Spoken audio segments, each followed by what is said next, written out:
So today, I really wanted to focus on the safe space because it's going to be very foundational to pretty much any survivor's healing journey, in my opinion. And after the last video, I noticed that it's something that maybe not a lot of people are familiar with or don't have in their internal system. So it's something that I thought would be a great idea to just focus on as a journaling exercise for today, because that is for me something that I felt like was necessary to get any progress done in healing and to create some common ground.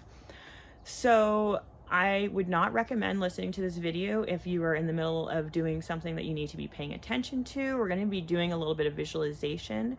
And especially if you're dissociative, we're a little bit more likely to be subject to like going easily into trance state or something. So if you're driving or, doing something with small children or something, don't recommend listening to this video right now, because I think it's really important that you treat it as an exercise where you can do some visualization and some journaling or drawing to go along with it.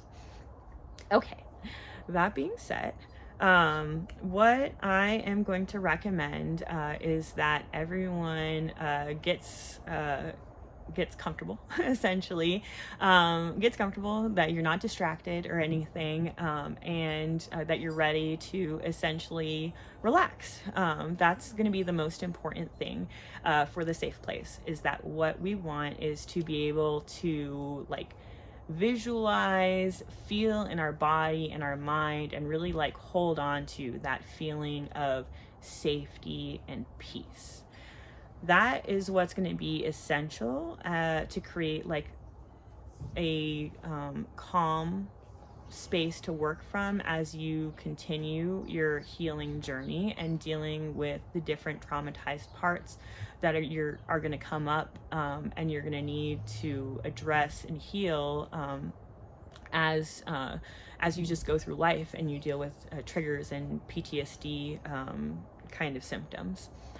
So for the safe place, I really recommend that we just focus on the safe place of the front person, the person that's watching this video, the part of you that is essentially choosing to do the work with the other parts. Most of the time, that's going to be the front person that has a lot of amnesic barriers to the trauma content.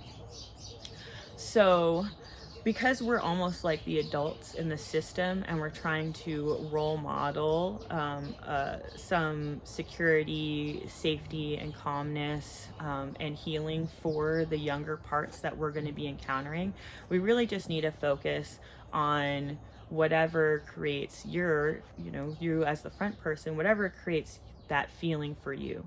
So what I recommend is just sitting.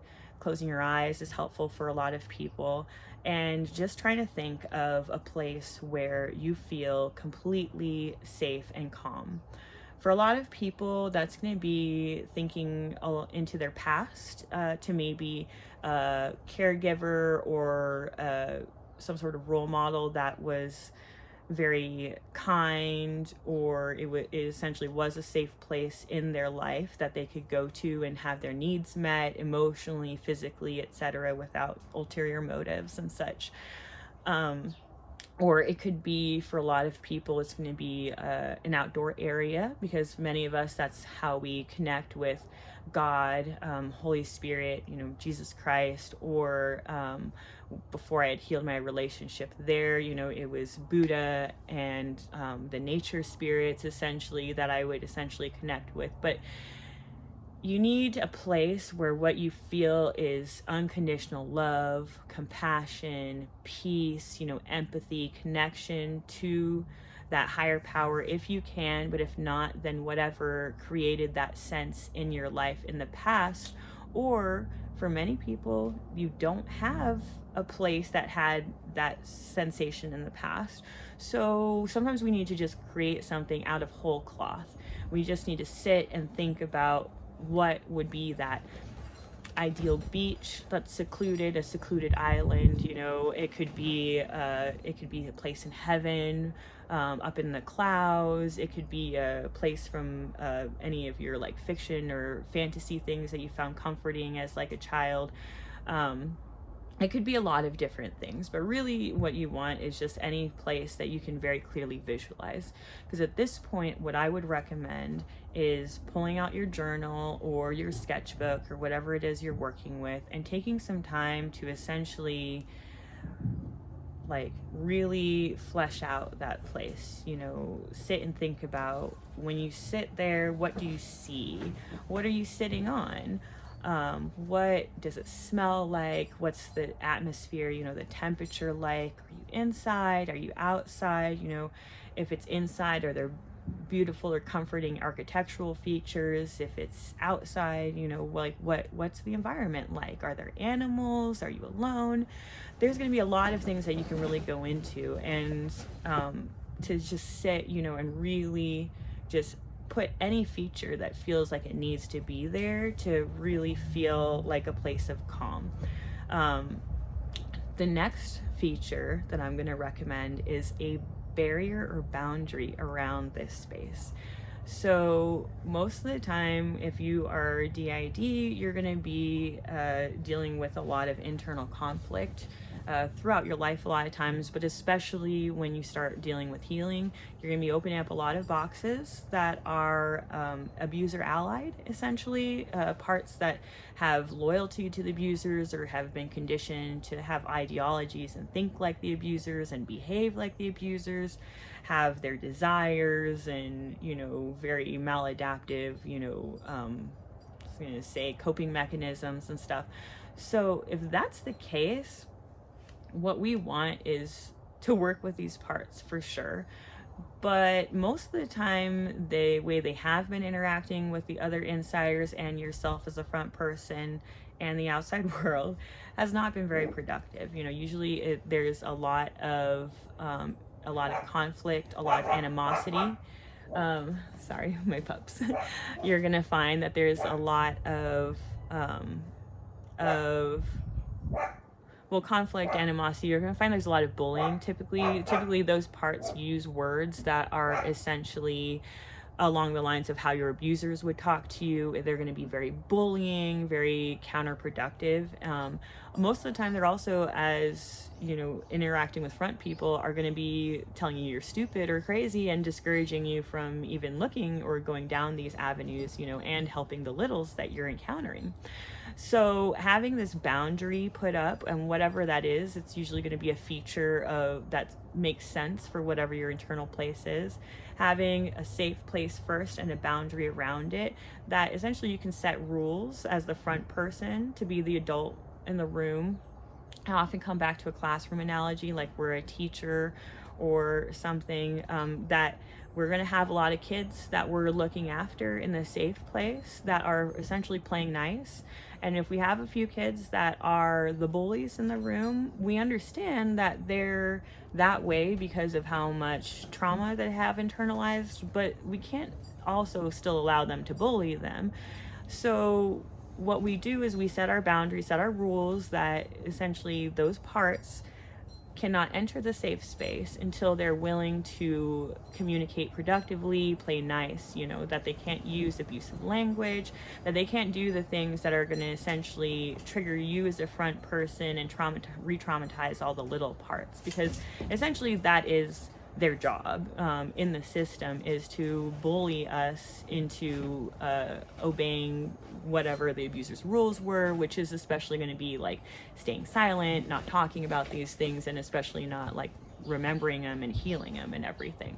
So we really want to communicate to those parts that they are very, very important to the system, and we want them in the safe place whenever they're ready to interact with everyone in a productive way. And what you'll find is this will also create some opportunity for dialogue usually, which tends to be productive if not, doesn't feel it initially over the long run, where you'll find out why those parts are acting that way, why they feel like they should be acting that way to protect the system, or have identified essentially with like the abusers. So, step one, visualize a safe place. Step two, visualize the barrier. And then step three is going to be to have a triage space. So for me, a triage space is really necessary and not something I had early on when I was working on healing. Basically, I had worked on the safe space and everything, and you can get a far away with that. But what I found is that whenever you're dealing with new parts coming up, you're going to be dealing with a lot of triggers. You're going to be dealing with a lot of destabilization in the system.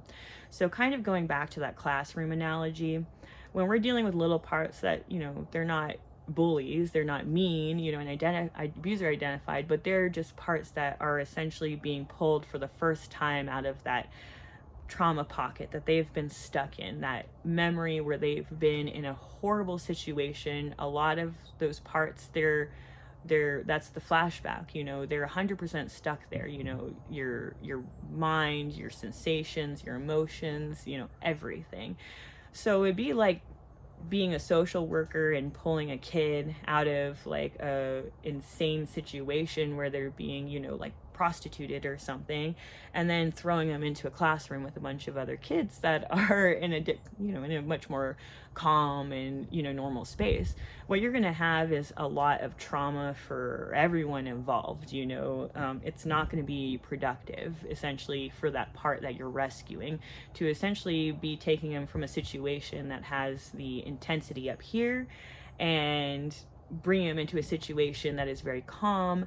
They're not going to know how to interact with that necessarily. So I really recommend, as the third feature for the safe space, having a triage space to kind of create a transition for the parts that are overwhelmed with emotion and, bodily sensations of pain and other things, that essentially to give them a triage space to enter first prior to, entering the main part of the safe space, mainly just so that they can have all of their initial needs addressed, just like a first responder would, like a paramedic that had stepped into that situation and rescued that kid.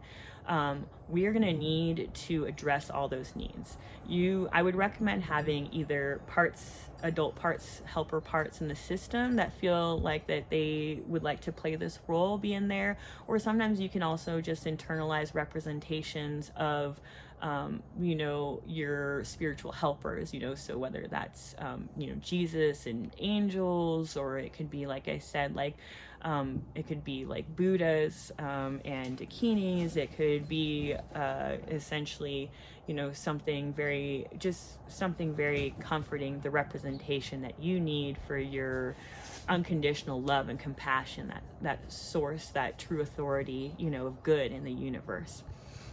Have some helpers there, some representations of that in the triage, to essentially be your first responders, be your paramedics, and they can even look like paramedics if you are at a place where like spiritually you aren't there yet, like they can be paramedics. They can be whatever you need visually that is going to be the thing that child needs to see in that space where they're doing the rescuing, they're addressing all of those needs. So you're going to feel that child part is probably going to have you wearing dirty clothes, be soiled or dirty or hungry or thirsty, or bloodied and beat up, screaming, crying, all those things. Those are what we need to address in the triage system to essentially bring them to a place of calm to where they can then join the safe space. So initially I usually go with cleaning them up, letting them, the little part that you're encountering, visualize for themselves what they would like to wear that would make them feel safe. And if they don't want to change right then, they can also wait. Sometimes that's the case. But a lot of times they want to take off their dirty clothes and put on something, nice, like clean pajamas or a princess dress or whatever they need. Next step, is given like food, water, do they need some space alone? Do they need hugs? You can have internalized, stuffed animals, toys, animal helpers are great, like, petting zoos, anything you need to kind of bring that child to a place of calm, and then the last thing in the triage space that I recommend is the container. So they're going to have such overwhelming emotions, and we are going to need to address these as front people if we want to get anywhere in healing. But a lot of times initially when we're dealing with new parts coming up, we are so overwhelmed because we're co-conscious and having flashbacks and sharing all of this experience and everything. Even as front people, we're very overwhelmed in being able to work through things if like you can't even think straight. So what I always recommend is, having a lot of time and space to do memory work, which sometimes we don't initially need, and we need to come to a place of stability and safety. So to do that, what I recommend is for that little part, having them have some sort of container that is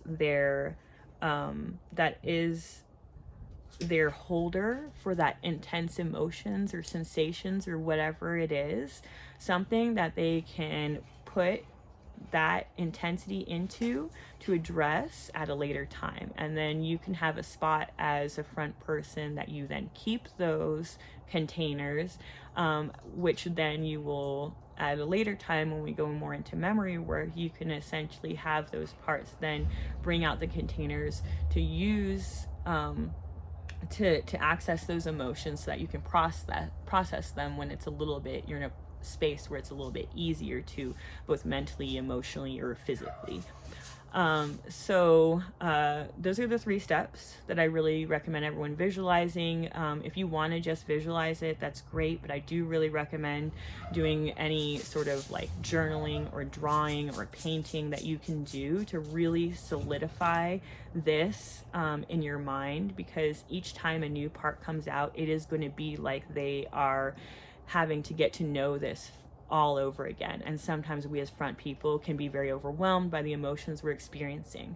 So anything we can have lined up as we're going to be dealing with triggers and parts coming out, to make it a little bit easier to like not have to think about what we need to do, to just have that representation that we can pull out and look at, or have on the wall and look at, to just remind us of like the place that we need to be, is a huge help I felt for myself, just because when you got PTSD brain, it is not easy to think about the next step, so doing this now is like foundational for creating some sort of stability as things get destabilized, at times as you move through healing over your new and amazing life ahead of you.